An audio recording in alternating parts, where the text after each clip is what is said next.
Hello everyone, thank you very much for joining me. So I am fresh off of a very profound and meaningful interaction with my Pleiadian cosmic self, who is a representative of the Galactic Federation of Light and who resonates in the fifth dimension. His name is Ezra.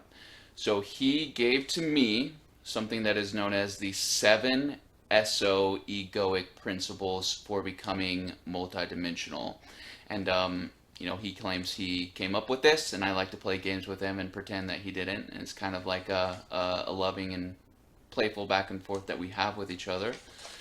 And I can help you find and learn about your cosmic selves as well in session, and I've done that for hundreds of people. So the goal for the old souls and the light workers going forward is to be more dimensional or more multidimensional than we have ever been, or than we have been in a very, very long time. And if you've been doing this work long enough, you know that becoming multidimensional and holding a multidimensional awareness is a dance with the ego. It is a balancing act with the linear pieces and parts of yourself, and the way that we manage those parts of ourselves are a very important part of the experience, because we acquire all of this knowledge and we go through, the depths of this dimension to learn how to do it. So like we said in the last video, the ego is a linear processing system that upholds the separation directive in the third dimension. The ego has certain duties that it's meant to perform. The ego can be realigned or restructured or reprogrammed with your intention to be more quantum supporting than it is linear supporting. And it does this through your conscious intervention, but it also does this shift in the way that it performs and behaves by observing the way that you interact and engage in your reality on a daily basis. So keep in mind your moments of meditation, your affirmations, and the sacred time that you create for yourself to give intent to the universe goes a long way. But what you do after that really matters too. Are you living what you're speaking? Are you performing up to the standard of your higher self, which is who you came here to mirror and bring into this place? So if you want to become multidimensional, if you want to enter the next phase of your experience, create an ally in the ego and remove one of the obstacles that you have in front of you, this will allow you to proceed forward, seeing results and, experiencing much less resistance on your path. And my breakthrough with the Akashic Records and, the opening of my third eye to a functional, experience was tied directly to my understanding of the ego, its involvement in the linear and spiritual components, and the knowledge that I can command the ego to perform for me in a specific way by giving it intention and then acting and behaving in my reality in ways that it can observe and notice that I'm extending the reach of my consciousness into different planes. Anyway, let's get into the seven principles. And I'm actually fresh off the download, so I've printed it out. What I usually do is I sit at the computer, I type everything out that's coming through, and then I will take a few hours and process it, and then I'll get on camera and record. But we're going to go ahead and get right into it while it is, still fresh in the forefront of my mind.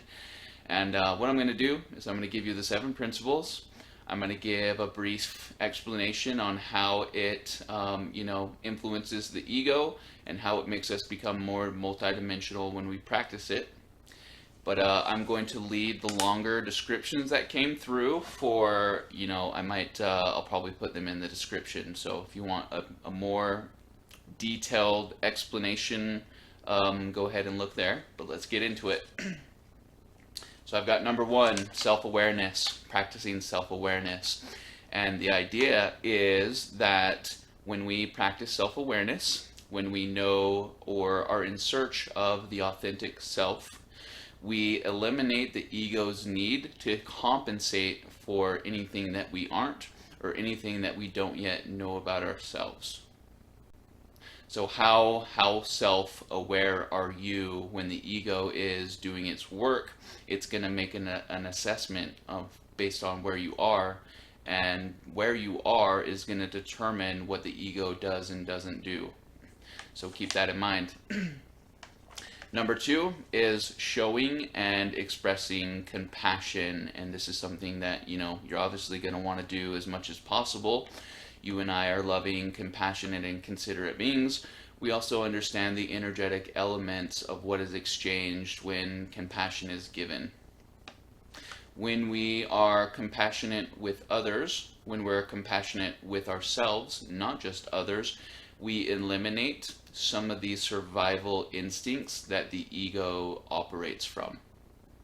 So there's a part of your experience that is very rooted in duality that the ego can automatically disregard because you are open, willing, and able to practice these higher dimensional concepts. And one of the things that the ego is looking for is, are you practicing higher dimensional concepts? Or are you engaged in the third dimension and in linearity? And in that case, it's going to give you all of the survival systems that it can. That's just what it does. It's nothing against you. The Creator made it to keep you separated from your authentic self. And in doing so, you redefine who you are. And then when the remembrance comes in, you will reach a state of being that is completely new and authentic for you, and the soul will do that because it doesn't want to be stagnant in who it is. So it's always learning, it's always looking to gain ground, it's always looking to level up with a new and fresh perspective, and compassion is one of the ways to get there as healthily as possible. Okay, so the next one, acceptance. So what does acceptance of what our experience has been, what we're going through, what currently we are experiencing in our now moment, when we accept all of that stuff, we remove the judgment element from our experience. When we remove the judgment element from our experience, we gain access to our spiritual tools, because those spiritual tools require no judgment. Those spiritual tools need to know that you're going to use them healthily and properly, and this is another thing that the ego is regulating. Are you going with the flow of creation? Are you going with the flow of what you're meant to see here and what you're meant to learn? Or are you trying to dictate the terms and the conditions that you experience things through? So acceptance is important. You are where you need to be. You are where the Creator asked you to be.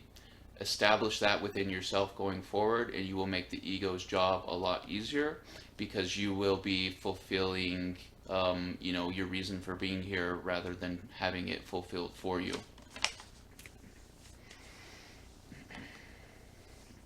Detachment.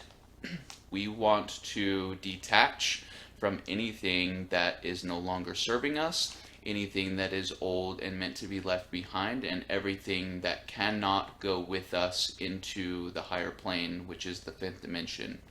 So when we detach from linearity, we raise our perspective, which allows us to more deeply or more thoroughly manage our subconscious systems and how they present a path before us.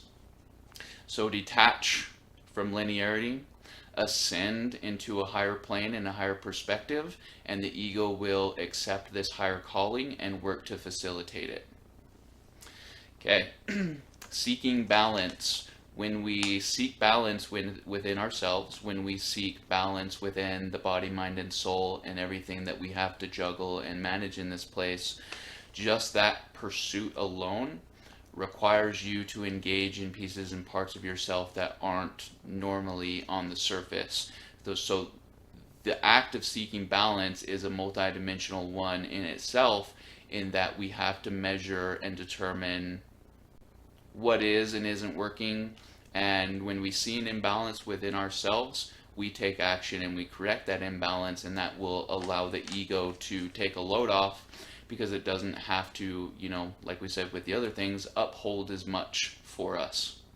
If there are things in your experience and you're not accepting your participation in those things, or you are not seeking pathways to bringing some level of balance to yourself, the ego will say, this is an unconscious individual that we're working with. I must stay engaged in this experience as much as I can until they're ready. So do the work, seek balance, study yourself, and identify what's what's going wrong and what's going right, and take action to love yourself and to nourish yourself and replenish what needs correction. So number 6 is accountability. And when we take accountability for our choices and our actions, then we can move forward without those choices and actions acting as a hindrance on our path. The ego will observe accountability as a very high frequency, very high consciousness action. So your ability to be accountable for everything that you've experienced is important for where you're going to go.